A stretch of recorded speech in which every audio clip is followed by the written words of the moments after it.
Bon, l'équipe aujourd'hui, on va essayer de voir. Apparemment, d'après les vidéos que j'ai déjà fait avant, j'ai constaté qu'il n'y a pas beaucoup de réactions. Pourquoi? Parce que peut-être que le logiciel est très connu. Ce que j'ai déjà fait, c'est tellement basique, donc les gens ne je trouve pas d'intéressant à l'intérieur. Donc, ce que j'ai pensé, je pensais à changer un petit peu la manière. C'est uniquement de faire des enregistrements pour des astuces, c'est-à-dire des difficultés au niveau du logiciel. Aujourd'hui, on va voir l'histoire de position des appuis par rapport à l'axe neutre. Bon, quand j'ai fait avant des formations, les gens à chaque fois me posent la question pourquoi l'appui n'est pas l'appui n'est pas à l'extrémité de la poutre, c'est-à-dire sur la face inférieure, et il est au centre. Bon, j'ai expliqué comme quoi que c'est la même chose. Pourquoi? Parce que le logiciel considère la modélisation au niveau du centre de gravité, ou ce qu'on appelle l'axe neutre de la barre. Donc on va voir l'astuce, c'est quoi? C'est je prends comme ça une barre, comme on a l'habitude de faire. Là, je choisis la section, supposons que c'est une poutre en béton armé. Je fais pas n'importe quelle section. Donc par là, l'origine, l'extrémité. J'affiche un petit peu le croquis, donc c'est pour voir la section.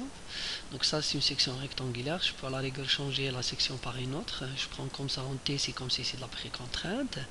Donc on voit bien que là, c'est du vide, et on a dit la dernière fois que c'est pas un vide, c'est juste l'affichage du logiciel, et ça, c'est l'axe neutre. Supposons que j'applique des appuis au niveau de la poutre. Bon, là, dans le plan XY, à la rigueur, je change le plan, je prends XZ pour voir les appuis dans le sens Z. Donc ça, c'est une section une poutre. Très bien. Donc les appuis, je prends un type d'appui simple à ce niveau et un appui double. Voilà, j'ai déjà défini les appuis, c'est déjà défini, appui double, donc il permet que la rotation, ça c'est clair. Très bien, donc la poutre est comme ça. On va définir ce qu'on appelle les cas de charge. Je prends un seul cas de charge qui est permanent. Le premier généré généralement représente le poids propre. Je vais affecter une charge, chargement, définir charge, chargement réparti par exemple. Je prends une valeur de moins 120, ajouter à la barre. Quelle barre? C'est la barre numéro 1. Très bien, donc j'affiche la valeur comme ça. Et aussi la charge, pardon. Très bien, donc une charge appliquée sur la barre de 120. Donc je vais afficher le croquis. Là, vous allez voir que réellement la poutre, quand elle est posée, l'appui, il n'est pas là. L'appui, il est là. Les gens pensent que l'appui, il doit être ici. Oui, ok, si vous voulez gérer l'affichage juste pour voir l'appui à la base de la poutre, en surface inférieure de la poutre, là c'est très simple. Donc il faut utiliser une option, ce qu'on appelle l'option liaison rigide. C'est quoi? C'est qu'on va faire un extrêmement plutôt un déplacement du point d'appui vers la base de la poutre, et par la suite faire une liaison rigide, et ça va donner les mêmes résultats, chose qu'on a déjà dit pas mal de fois. Donc comment le faire? Là il faut voir les résultats pour par la suite comparer est-ce qu'on a les mêmes valeurs ou pas avec excentrement plus liaison rigide ou pas. Ça a des instabilités, c'est dû aux conditions d'appui, donc il échappe. Je ferme. Résultat. Premièrement, il faut les résultats, c'est un peu avancé, je ne sais pas si vous avez une idée. À chaque fois, il faut afficher les repères locaux. Donc là, si on va voir le moment dans le sens longitudinal, donc c'est autour de l'axe.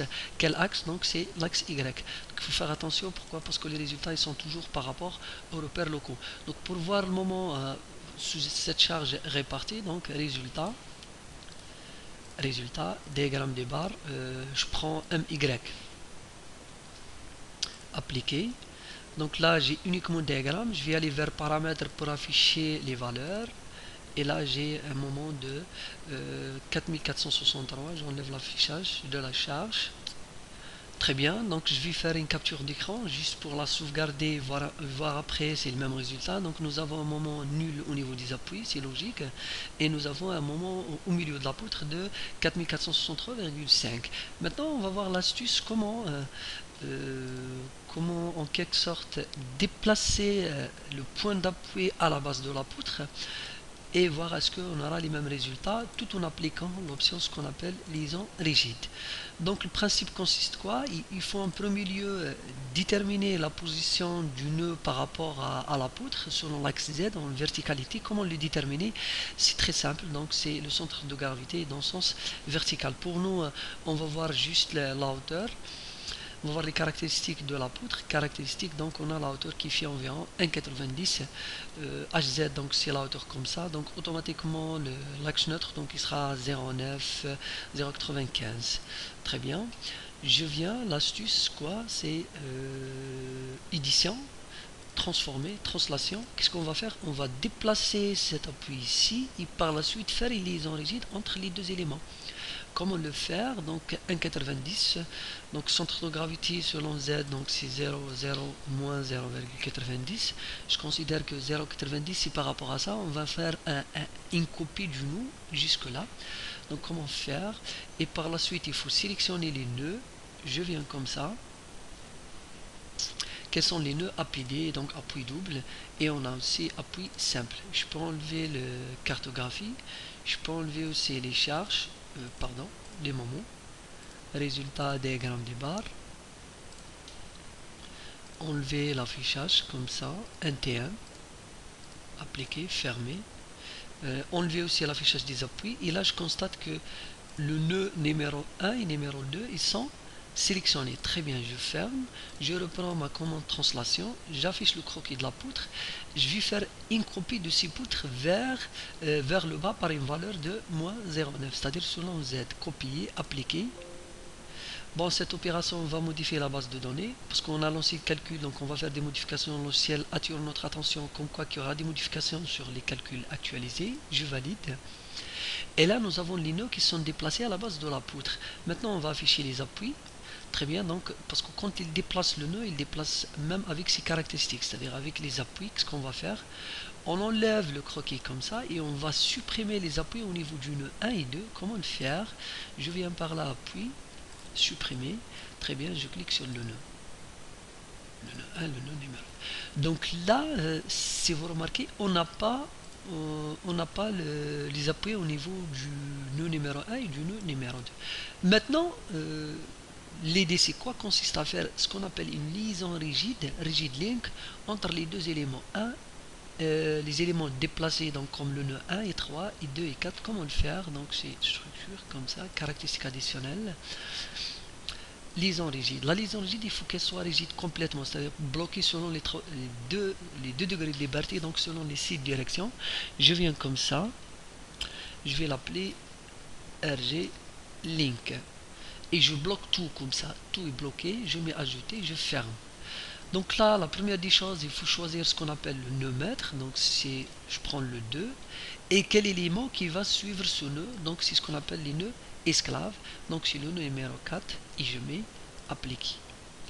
Très bien, je fais la même chose pour l'autre point, donc le nœud maître c'est le 1, et le nœud qui va suivre le 1 c'est le 3.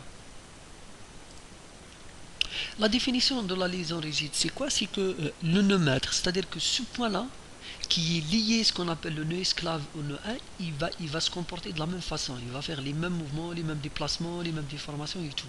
Je ferme comme ça et je vais lancer le calcul. Le logiciel va m'afficher automatiquement une erreur. Et il nous dit que des erreurs ont été détectées. Bon, lors de la vérification de la structure, vous voulez continuer l'analyse? Non. Ces erreurs, pourquoi? Parce que l'appui ne peut pas être un nœud esclave. Il faut qu'il soit un nœud principal. Il faut qu'il soit un nœud maître. Donc, qu'est-ce qu'on fait? On va supprimer la liaison rigide déjà utilisée. Je viens par là, supprimer. Je supprime au niveau du 4, au niveau du 2. Je fais la même chose pour le 1. Et je reprends ma commande rigide link. Donc l'appui ne peut pas être un nœud esclave, il faut qu'il soit un nœud maître. Donc c'est le 4. Et là le nœud esclave, donc c'est le 2. Je valide. Pareil entre le 3 et le 2. Le 3 et le 1. Donc le 3 c'est le nœud maître. Et le 1 c'est le nœud esclave. Et je valide comme ça. Très bien. Je lance mon calcul. Et là, le logiciel ne m'affiche pas d'erreur. Ça, c'est des instabilités, c'est dû au schéma statique de la poutre, c'est pas important. C'est à gérer par la suite sur le modèle. Pareil aussi, c'est des instabilités, c'est dû au schéma statique. Et là, on va relancer le calcul. C'est déjà plutôt lancé. On va voir est-ce qu'on a eu les mêmes résultats. Et là, on voit bien que peut-être que chez vous, quand vous faites la liaison rigide, ça ne va pas afficher. Pourquoi? Parce que c'est une question de gestion d'affichage. Donc je viens par là, modèle, et je coche ici liaison rigide. pour l'afficher. Regardez quand c'est décoché, je mets appliquer, donc il n'y a rien. Là on voit bien que l'appui il est à la base de la poutre et n'est pas à l'axe neutre, mais tout en faisant une liaison rigide entre les deux nœuds. Très bien, maintenant je vais voir les résultats. Est-ce que j'ai le même moment MY? On a dit pourquoi le MY, parce que il faut voir par rapport au repère local. MY appliqué, on n'a pas les valeurs, donc on va vers paramètres, description, appliquer. Et là je peux ouvrir capture d'écran pour confirmer est-ce qu'on a eu les mêmes résultats. Pardon, donc c'est 4000, pardon, qu'est-ce qui se passe avec ma capture d'écran? Je vais essayer de le faire comme ça. Oui, pour vous permettre de voir. Donc là, vous avez 4463,58 et 4463,58. Et c'est de cette façon, si nous voulons un petit peu avoir un appui au niveau surface de la poutre, donc c'est ça l'astuce, c'est utiliser ce qu'on appelle une liaison rigide. Et cette commande elle est très utilisée pour la modélisation de l'interaction entre un tablier de pont et un chevêtre. Elle est aussi utilisée pour modéliser ce qu'on appelle les diaphragmes. Si on n'a pas le panneau diaphragme, donc on peut utiliser aussi l'option de liaison rigide, et elle a aussi d'autres utilisations.